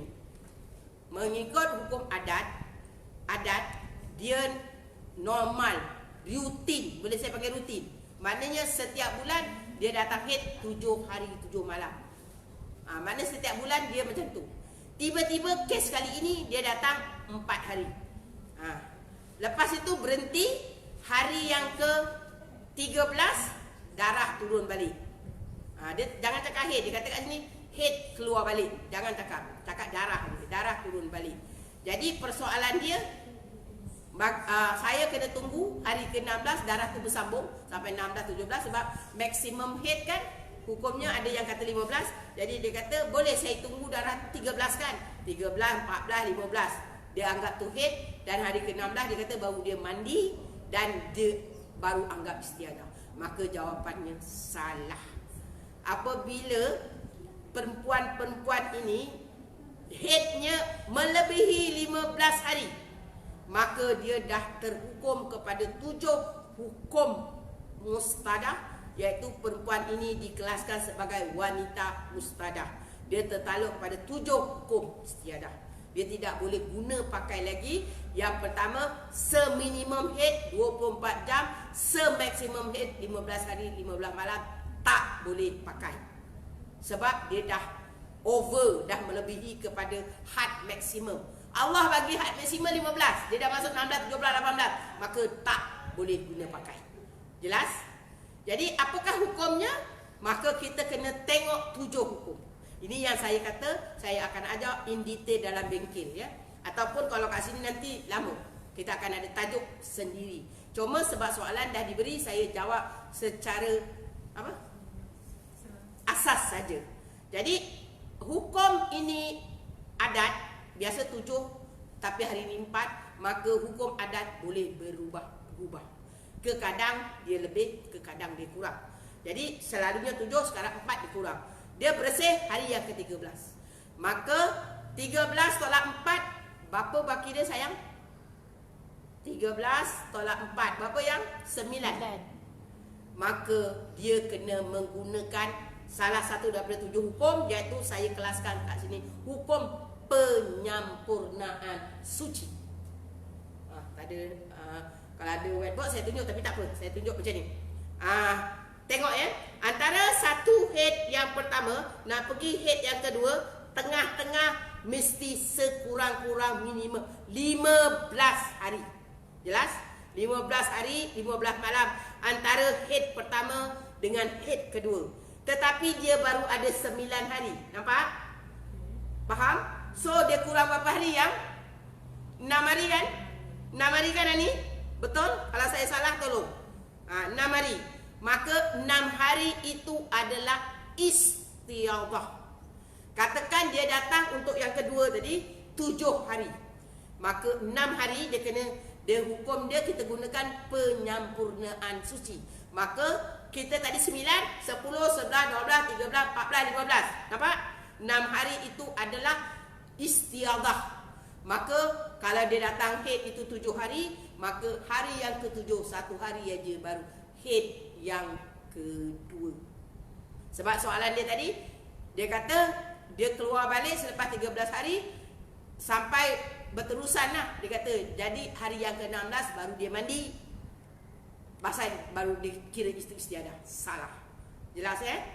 Sebab itu kena belajar. Bukan kata kita cukupkan dulu 15 hari, hari ke-16 baru kira istiadah. Bukan begitu. Dia tertaluk. Jadi hukum kat sini hukum penyampurnaan suci. Dia ada hukum tamyiz, ada hukum adat, ada banyak hukum. Ada 7 hukum Ani. Jadi kalau sekarang nak belajar kata Ani nanti muntah. Kata mind putus memory dia. Tak boleh apa? Tak boleh accept dia kata. Jadi secara literalnya saya jawab begitu. Secara umum. Secara umum. Okey. Itu yang pertama ya. Jadi kalau dia tinggalkan yang tadi berapa tadi 6 hari, dia wajib qada solat dan puasa dia. Kalau dia puasa. Jadi sebenarnya kalau dia tahu hukum, kalau dia kata boleh puasa, kalau dia tahu hukum, maka yang 13 tadi dia turun 13, 14, 15, 16 dia kena solat dan kena puasa. Jadi solat dia kena qada. Orang haid solat tak perlu qada.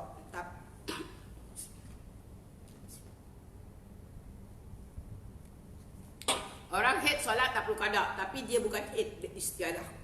Jelas Satu hukum kita guna hari ini penyambungan suci. Nak lebih dalam? Masuk bengkel. Atau yang ini kita kena belajar alon-alon kata Jawanya. Okey, soalan kedua daripada Puan Nur Sila. Semasa ketersediaan air dan bertayamum, selepas mengerjakan dah habis solat, dia kata air datang. Bagaimana keadaan solat itu? Adakah perlu disolat semula? Jadi dalam bab ini kita dah belajar kan? Cuma sebagai ulangan ya, mungkin untuk lebih faham. Dalam keadaan ini hukumnya terbagi kepada 3 hukum. Iaitu tengok pada kategori orang itu. Macam saya kata, kita dalam suatu masa mesti salah satu. Iaitu sama ada kita sebagai permustatin atau kita sebagai musafir atau kita sebagai mukim. Dah jelaskan dah ni? Saya dah faham, dah cakap dulu kan apa itu mustatin, apa itu mukim, atau itu musafir dah kan? Jadi nak solat dah habis, tayamum. Solat dah habis, tiba-tiba air turun. Tak kisahlah air turun tu macam-macam cara, hujan ke, orang datang bawa air ke, lori tangki air sampai ke, kalau orang tak ada air. Jadi macam mana? Nak solat balik atau tak perlu? Jadi jawapannya ada 3 jawapan. Pertama, bagi orang pemustatin wajib ulang balik solat, ambil wudu. Tengok ya, ada dalam bab tayamum Marina, tengok buku hijau. Yang kedua, orang musafir. Tahu musafir kan? Tahu. Musafir kalau dia dah finish already, orang putih kata, solat dia dah finish already, tak perlu ulang. Sebab dia musafir, dia nak berjalan lagi kan. Sedangkan solat pun kadang dia jamak asar, betul tak? Dia nak jalan lagi, jadi tak perlu ulang. Tapi bagi orang mungkin, mungkin tahu ya, maka dia wajib ulang sama macam orang pemustatin. Okey, saya nak bagi penjelasan, mungkin bagi anak murid saya dah faham, tapi mungkin sebab benda ni di apa? Dalam live maya mungkin ada orang lain. Okey, saya bagi contoh negeri Selangor. Saya bagi contoh, maaf. Anak saya dekat Selangor, dekat Seri Kembangan, dekat apa dekat situ ada kondo kat sana. Contoh masa tak ada air. Yang kritikal air, sampai tak ada air yang beratur panjang lori dapat pun sebeledi. Maka air tu dijimat-jimatkan untuk apa yang minum. Contoh. Sampai dekat mall-mall pun air mineral ke, air benda ke, apa, out of stock. Jelas ya? Jadi ada air sedikit untuk kegunaan minum. Ada air, bukan tak ada air, ada. Tapi untuk minum, istinja pun pakai selit. Kata Jawanya pakai selit, tahu? Mari ni pakai selit. Sah. Sah pakai selit. Kita dah belajarkan bab mengelap. Jadi masa tu dia boleh sebab dia dah cari air dekat mall, dekat mana. Kan syaratnya macam tu. Masuk waktu cari air. Memang tak ada. Tak ada. Nak pergi kolam pun, sungai pun kat tengah bandar. Mana ada? Maka dia boleh. Dia dah habis solat, Assalamualaikum, hujan lebat. Confirm boleh tak ada air kan? Kalau kat tingkap pun boleh je tak ada air. Sapu muka, tak ada air, masuk tangan betul tak? Maka dia memang duduk situ, dia wajib ulang solat. Tapi saya datang rumah anak saya, datang weekend je lah. Jadi maknanya tidak melebihi 3 hari. Kan daripada Johor pergi sana kan dah melebihi 90 km. Maknanya dah lebih 2 malam. Betul tak Marina? Maka saya diiktiraf sebagai musafir. Sebab saya nak duduk rumah dia pun 2 hari je. Maka kalau lepas je saya semayang, katalah jemaah dengan anak semua tadi, hujan, anak saya kena repeat.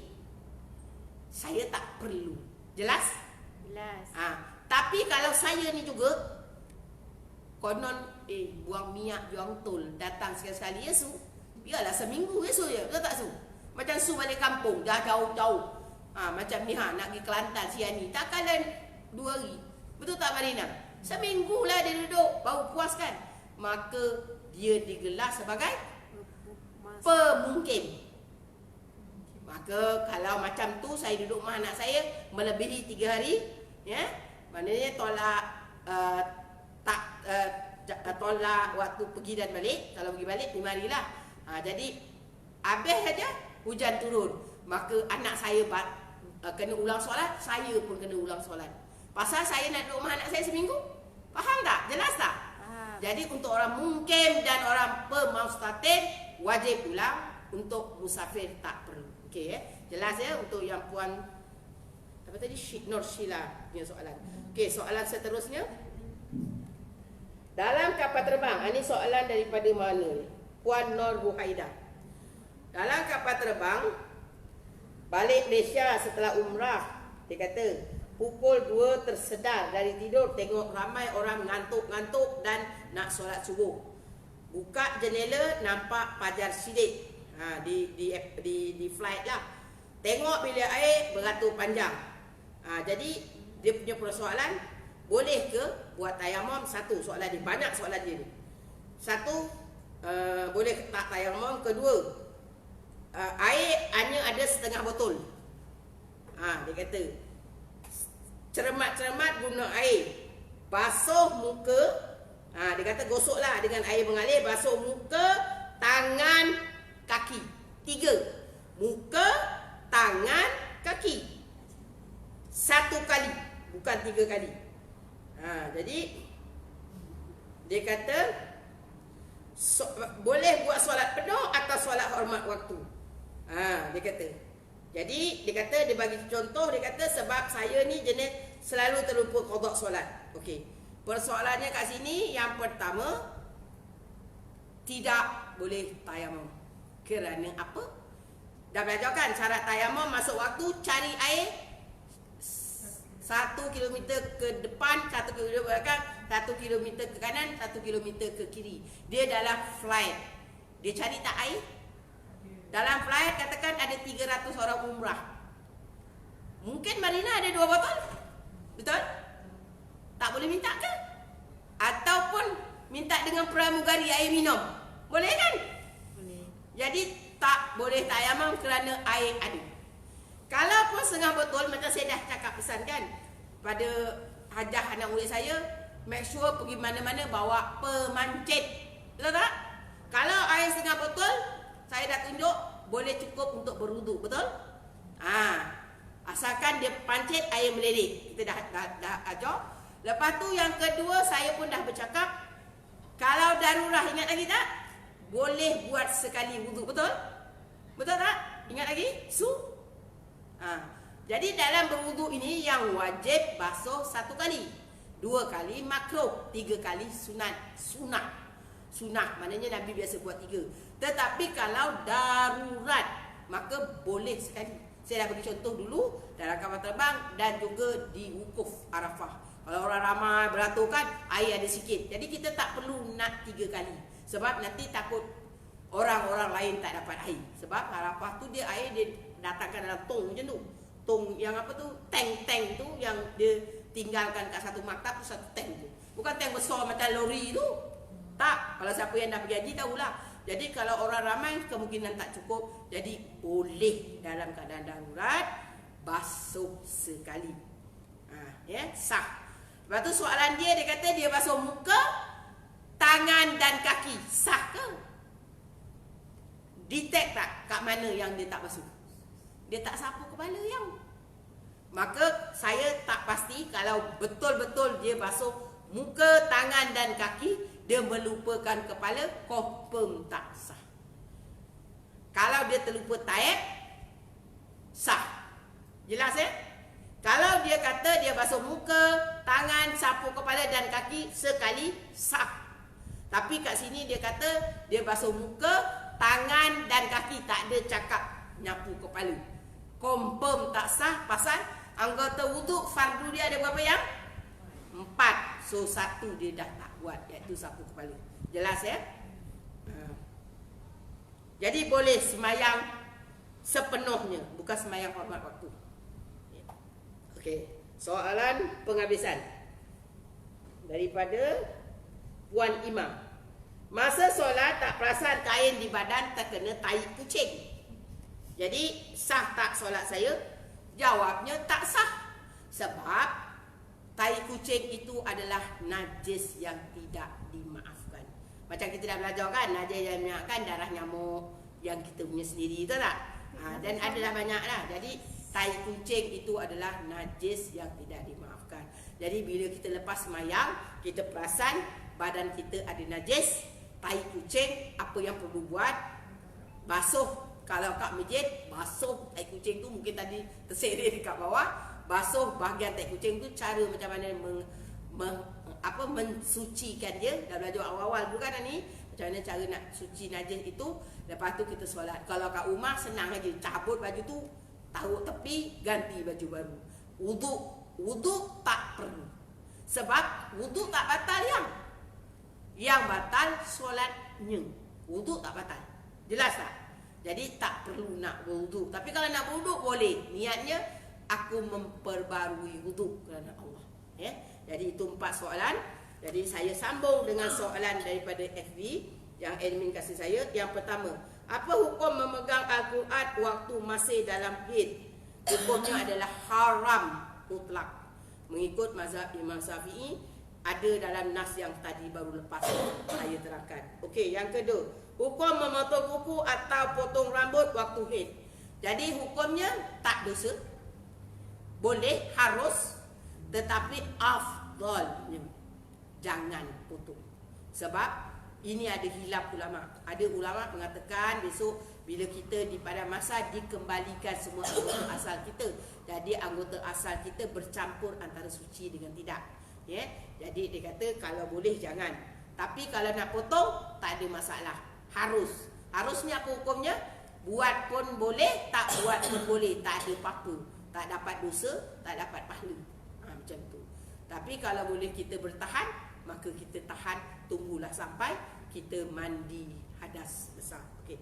Yang ketiga, kalau kita merasa was-was sama ada darah haid masih ada lagi ataupun tidak, bolehkah kita terus hadas? Apa ini yang?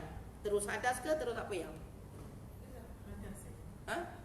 Terus hadas. Terus hadas maknanya menganggap kita dalam hadas besar ke? Terus menganggap dalam hadas. Okey, saya jawab 2-3 perkara. Kalau kita merasa was-was dalam keadaan darah haid ada ke tak ada, macam saya dah kata, wajib hukumnya bagi perempuan yang dah tak keluar darah haid, dia anggap nakok tapi takut fatrah. Nanti kita belajar bab fatrah dan nakok. Takut dalam salur itu ada darah. Maka macam riwayat daripada Saidina Aisyah, dia kata apa, masa perempuan muslimah Madinah mengantar sampel apa ni kapas yang ada lain kuning-kuning macam tu, Aisyah kata janganlah kamu terburu-buru mandi sehingga kamu dapati kapas itu jernih atau bersih.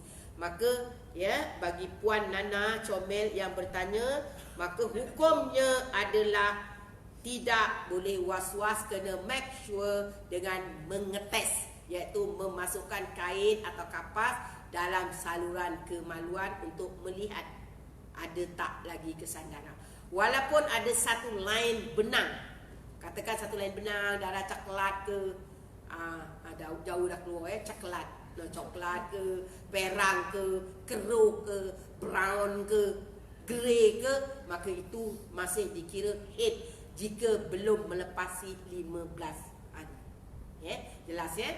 Jadi kalau kita senang je sekarang pakai cotton bud je. Saya anak-anak semua pakai cotton bud. Sebab cotton bud tu dulu-dulu mana ada cotton bud. Jadi kita kena ambil kapas, simpul payah. Sekarang pakai cotton bud je.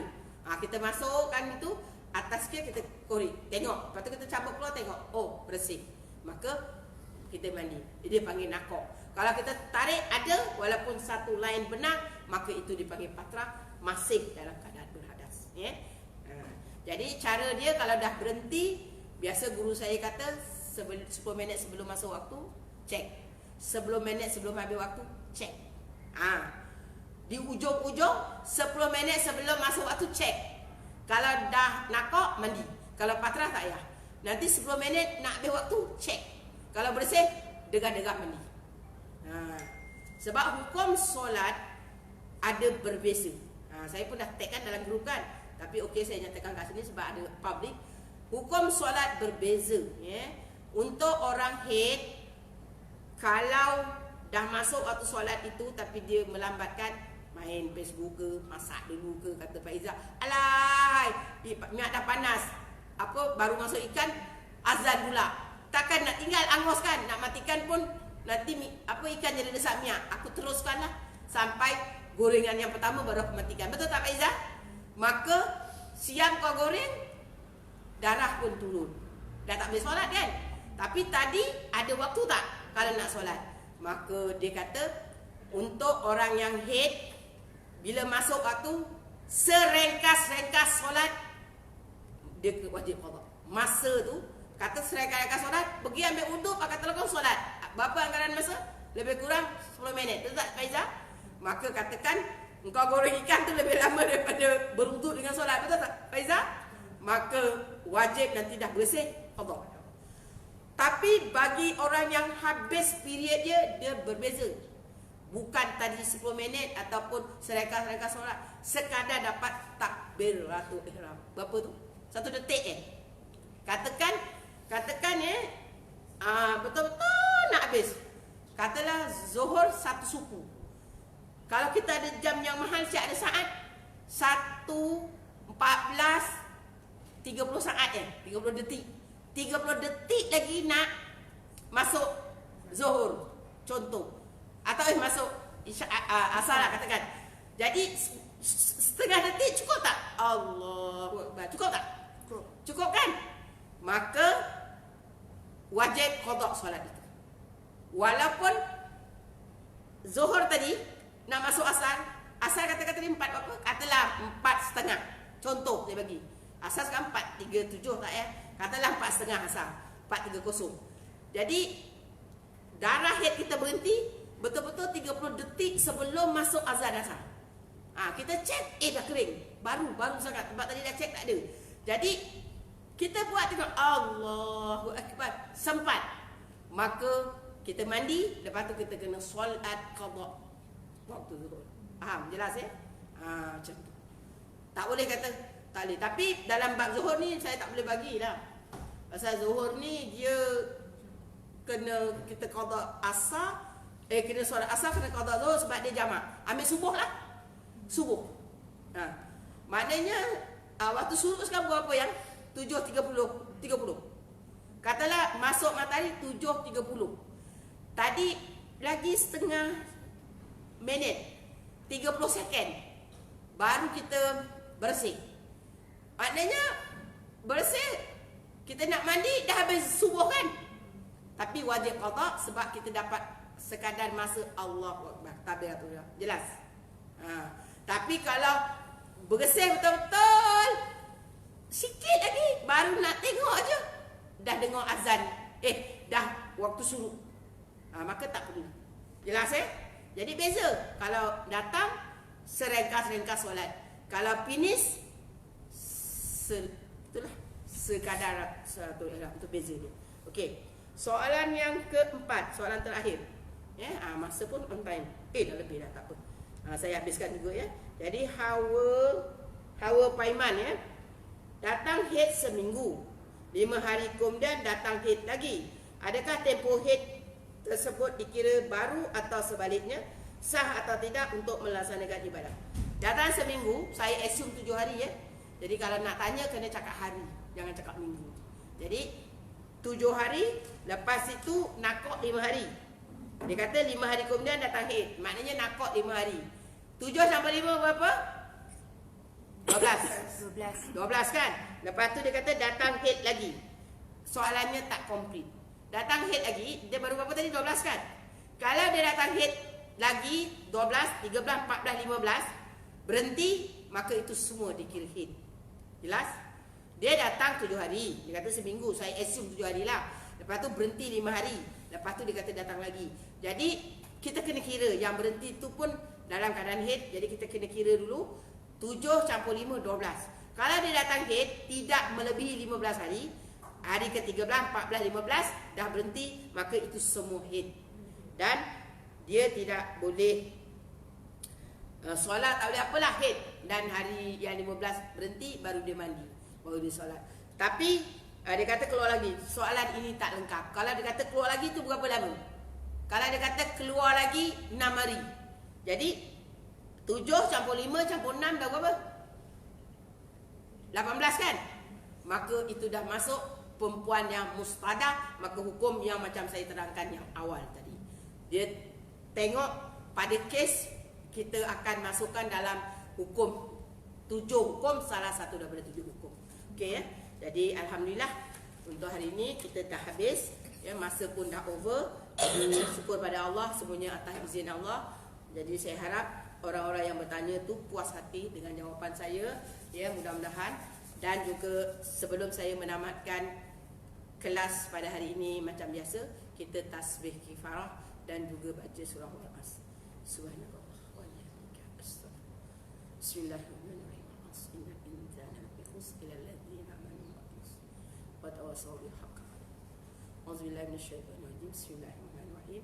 الحمد لله رب العالمين والصلاة والسلام على أشرف الأنبياء والمرسلين وعلى آله وصحبه وسلم والحمد لله رب العالمين. Ya Allah, ya Tuhan kami, jadikan perjumpaan kami pada hari ini, ya Allah, sama ada di alam nyata atau di alam maya, ya Allah, Engkau rahmati dan Engkau barakahi, ya Allah. Ya Allah, ya Tuhan kami, jadikanlah juga ilmu-ilmu apa-apa yang kami peroleh pada hari ini, ya Allah, ilmu yang bermanfaat pada kami, ya Allah. Ya Allah, ya Tuhan kami, jadikanlah juga perpisahan kami pada hari ini, ya Allah, perpisahan sementara bagi hari ini Engkau redai, ya Allah.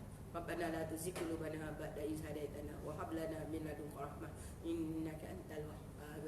Rabbana atina fid dunya hasanah wa fil akhirati hasanah wa qina azabannar. Sallallahu ala sayyidina Muhammadin wa ala alihi wa sahbihi wasallam walhamdulillahi rabbil alamin. Takabbalallahu minkum.